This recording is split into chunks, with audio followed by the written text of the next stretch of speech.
లోయలోకి తీసుకెళ్ళిన దేవుడు నిన్ను చెప్తున్నాడు నువ్వు మారాలని. నీవు ఆలోచించే విధానం, నువ్వు మాట్లాడే విధానం, నువ్వు తలంచే విధానం, నిన్ను విలువైన వాడినిగా దేవుడు మార్చాలని ఆశపడుతున్నాడు. ఒబే. అందులో నుండి బయటకు వచ్చినప్పుడు సువర్ణమ వలె వస్తావు. చూసి ఎప్పుడు నేను బైబిల్ నుండి చదువుతూ ఒకటే జ్ఞాపకం చేసుకున్నాను.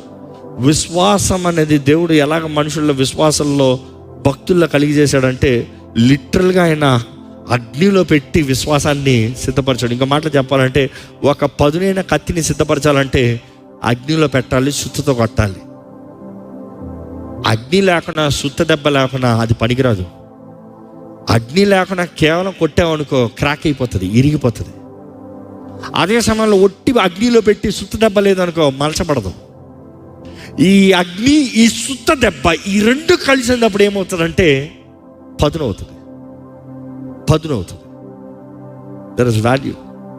ఇక్కడ ఎవరైనా చెప్తాను రెడీ ఉందా, ధైర్యం ఉందా? ప్రభా నువ్వు నన్ను అగ్నిలో కాల్చినా పర్వాలేదు, సుత్తతో కట్టినా పర్వాలేదు, విలువైన వాడిగా చేయి ప్రభా. రెడీయా? You have that guts to say, అయ్యో బాబు అగ్నిలో పెట్టాలా? అన్యాయం చేయడండి దేవుడు.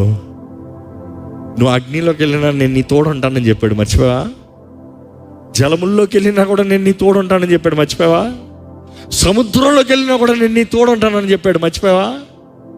విశ్వాసి చెప్పగలుగుతాడు, దేవా నువ్వు నా తోడుంటే చాలు, నువ్వు ఎక్కడికి తీసుకెళ్ళినా పర్వాలేదు, నా ప్రార్థన అదే.